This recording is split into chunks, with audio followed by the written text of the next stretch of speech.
வணக்கம்ங்க. இன்றைக்கும் நம்ம மாடித்தோட்டம் எனக்கு அறுவடை அள்ளி கொடுத்துருக்குங்க. 3 தட்டு நிறைய அறுவடை எடுத்திருக்கேன். பாருங்கள் என்னென்ன பூக்கள் இருக்குதுன்னு பாருங்கள். பேபி பிங்க் பன்னீர் ரோஸ் இருந்தது, எல்லோ கலர் செம்பருத்தி, 2 கொடி ரோஸ், அதுக்கப்புறம் கல்கத்தா ரோஸுங்க. 4 பூக்கள் இருந்துச்சு. பாருங்கள், ஃபஸ்ட்டு எல்லோவாக இருந்து அதுக்கப்புறம் பிங்க் கலராக மாறிடுச்சு பாருங்கள். இந்த 4 பூக்களுமே பறிச்சிட்டேன். அதுக்கப்புறம் பிரண்டை பழம் பாருங்கள், அதுலேருந்து ஒன்று எடுத்துக்கிட்டேன். அதுக்கப்புறம் ஃபேண்டா கலர் செம்பருத்தி, அதுவும் இன்றைக்கி 2 பூக்கள் இருந்ததுங்க. Button rose, white button rose இன்றைக்கி பறிக்கலைங்க. இன்னும் கொஞ்சம் நல்லா மலரட்டும் அப்படின்னு சொல்லிட்டு அதை வச்சுட்டேன்.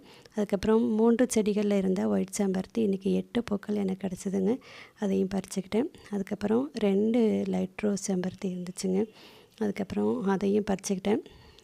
அதுக்கப்புறம் கீரைகள்ங்க, முருங்கைக்கீரை, கொடி மொச்சை நிறையா இருந்துச்சுங்க. ஒரு 4 கொத்துகள் இருந்தது. சங்குப்பூக்கள் பாருங்கள், அவ்வளோ சங்குப்பூக்கள்ங்க.